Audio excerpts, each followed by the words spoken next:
Vídeo de hoje do canal do Nicola te conta quais os clubes brasileiros que já abriram negociações com o Denis Ricardo, o empresário de Bruno Henrique, atacante do Flamengo. Quero te atualizar também porque que o Wesley, jogador do Corinthians, foi flagrado por uma câmera de TV conversando com um scout do Chelsea. Bora te atualizar ainda sobre o Santos, que perdeu patrocínio. Jorge Jesus demitido no Al Hilal. Há especulação de que Abel Ferreira pode substituir o português no time do Neymar. Bora falar também sobre o Flamengo correndo o risco de ficar até fora da zona de classificação para a Libertadores do ano que vem, via Campeonato Brasileiro. São Paulo vai muito mal no Campeonato Nacional, não vence há 2 meses. Trago também as últimas do mercado, bastidores, finanças e muito mais. Tudo isso a partir de agora. Antes, deixa eu só me apresentar. Me chamo Jorge Nicola, jornalista esportivo, e o objetivo por aqui é deixar você por dentro de tudo que está rolando com o seu clube do coração. Para não perder nada, muito simples, aperta o botão vermelho de inscreva-se, ativa as notificações, assim você é avisado toda vez que tiver vídeo novo ou live. Combinado? Bora começar contando que todo esse conteúdo é um oferecimento de Aposta Ganha, a casa que te dá R$5 para começar a apostar se você fizer seu cadastro agora pelo link que está no comentário fixo. Estou colocando na tela os 3 jogos do Campeonato Brasileiro dessa quinta-feira com os meus palpites para te ajudar. Tem Vasco e Curitiba, vou de vitória do Vasco. Tem Atlético Paranaense e Inter, vou de vitória do Furacão. Tem ainda Grêmio e Palmeiras, estou imaginando que ambas as equipes marcam. O Grêmio tem uma defesa muito fraca e o Palmeiras costuma marcar gols na condição de visitante. Acho que é jogo para pelo menos 1-1, 2-2, alguma coisa nesse sentido. Para você se divertir comigo na Aposta Ganha, aproveitar essa promoção dos R$5 é simples. Pega o link que está no comentário fixo, faz seu cadastro e automaticamente você já tem esses R$5 para apostar. Lembrando, na Aposta Ganha as apostas são permitidas a partir de R$1. Bora começar o vídeo com o tradicional giro de notícias, e a primeira informação é sobre a seleção paraguaia, que já tem seu novo técnico. Daniel Garneiro foi anunciado na noite dessa quarta-feira como o novo comandante. Dessa maneira, acaba de uma vez a especulação de que Mano Menezes poderia ir para a Federação Paraguaia de Futebol. O treinador gaúcho segue disponível no mercado, por exemplo, para comandar o Corinthians se Luxemburgo for demitido. Quero te falar agora sobre o Fortaleza, que venceu os reservas do São Paulo na noite dessa quarta-feira no Morumbi e emplacou a 7ª vitória nos últimos 8 jogos.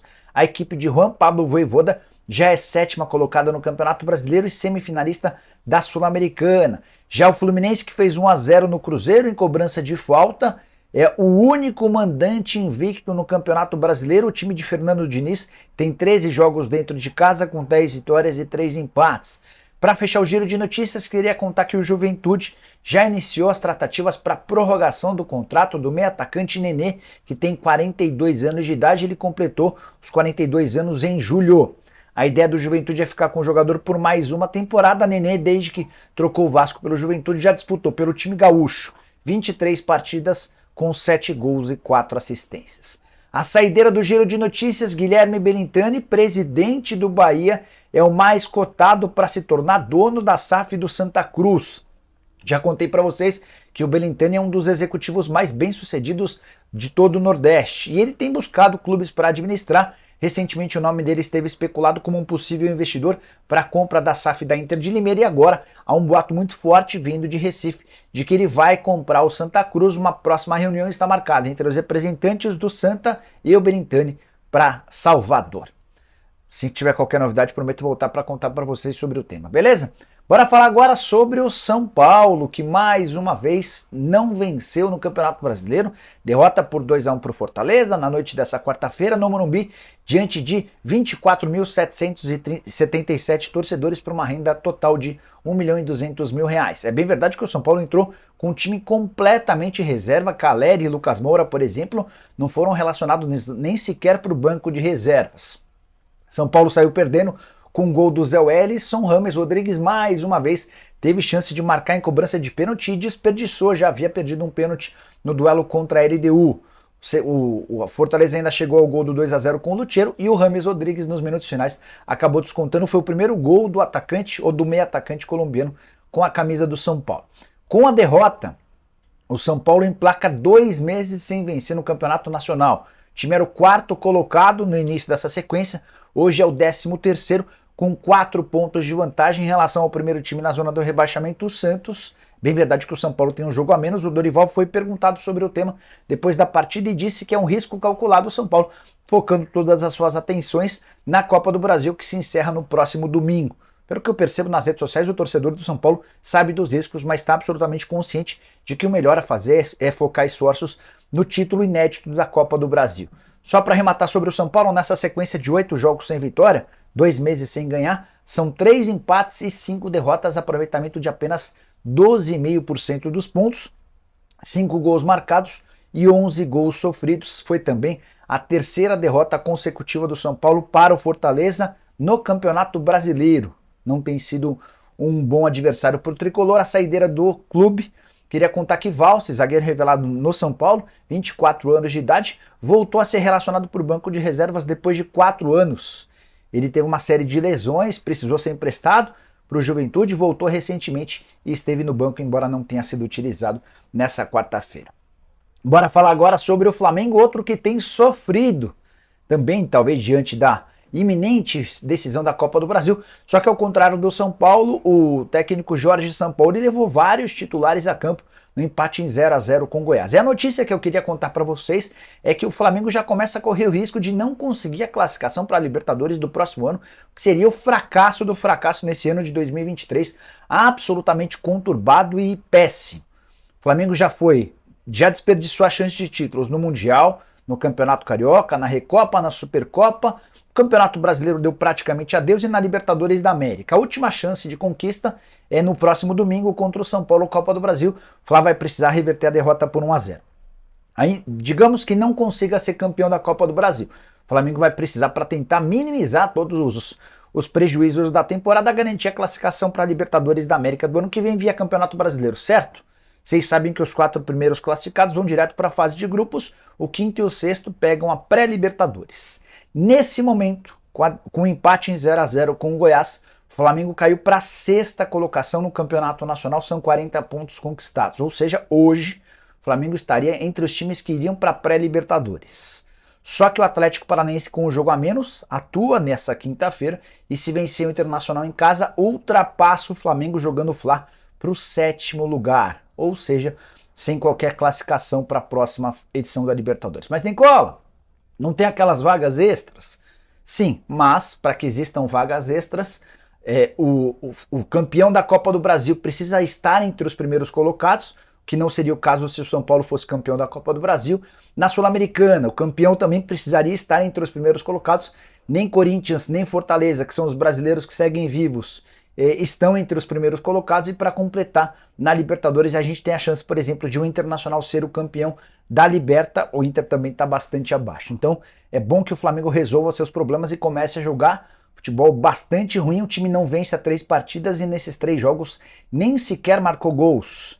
Derrota por 3-0 para o Atlético Paranaense, derrota por 1-0 para o São Paulo e o empate em 0-0 com o Goiás. Pressão muito grande pela demissão de Jorge Sampaoli, mas até agora ninguém no Fla se manifestou nesse sentido. Bora falar agora sobre Jorge Jesus. Técnico português que acabou de chegar ao Al Hilal já corre o risco de demissão, pelo menos é o que garante o canal Sport Itália.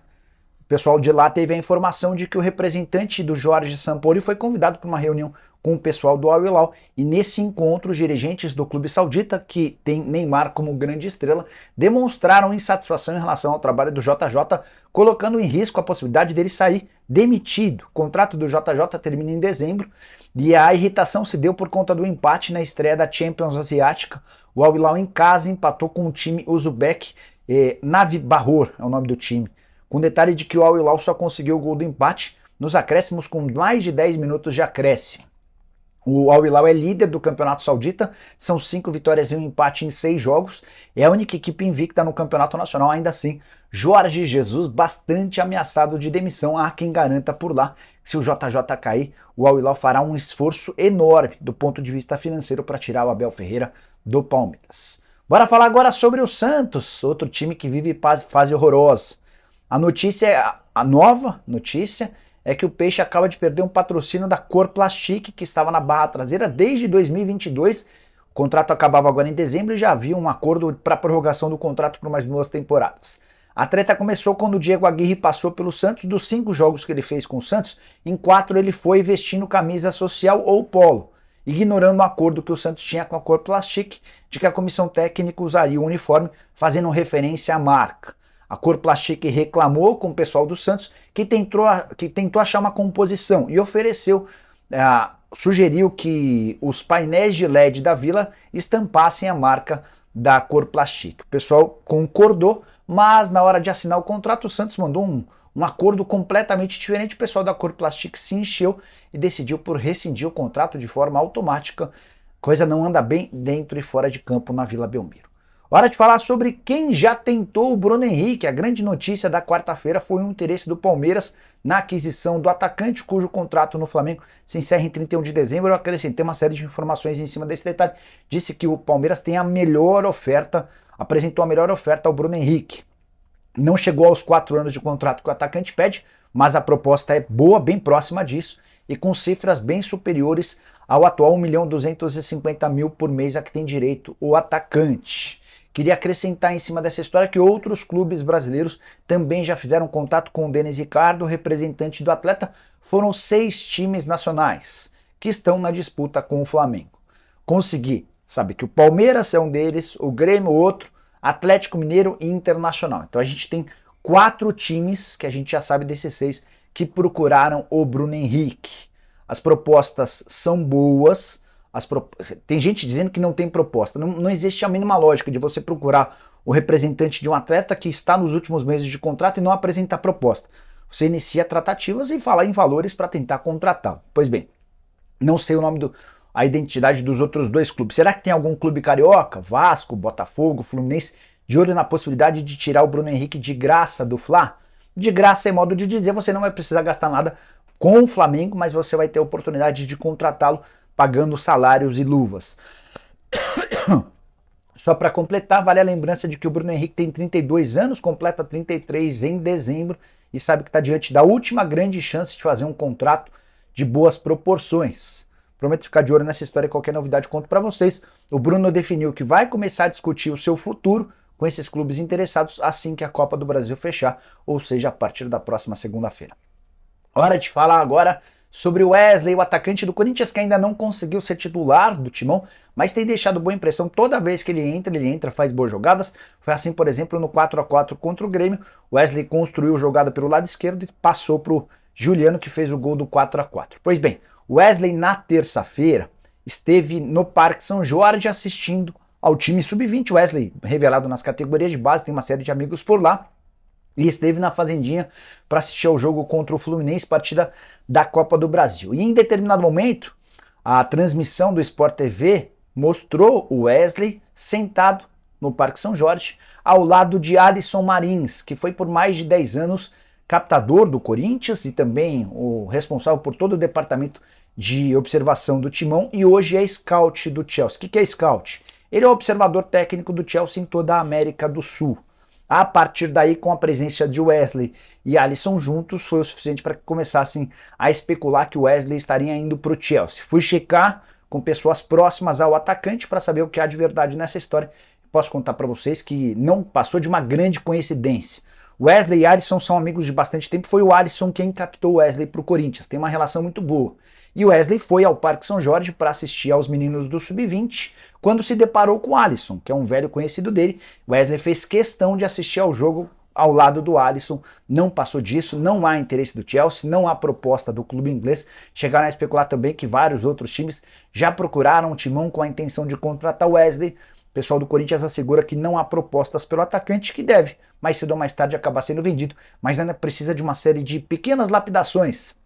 Jogador que ainda tem dificuldade de fazer gols, que ainda toma algumas decisões erradas, mas parece ter bastante futuro. Só para fechar ainda sobre o Corinthians, queria contar que o Wesley tem um novo salário depois da renovação do seu contrato de R$50 mil por mês.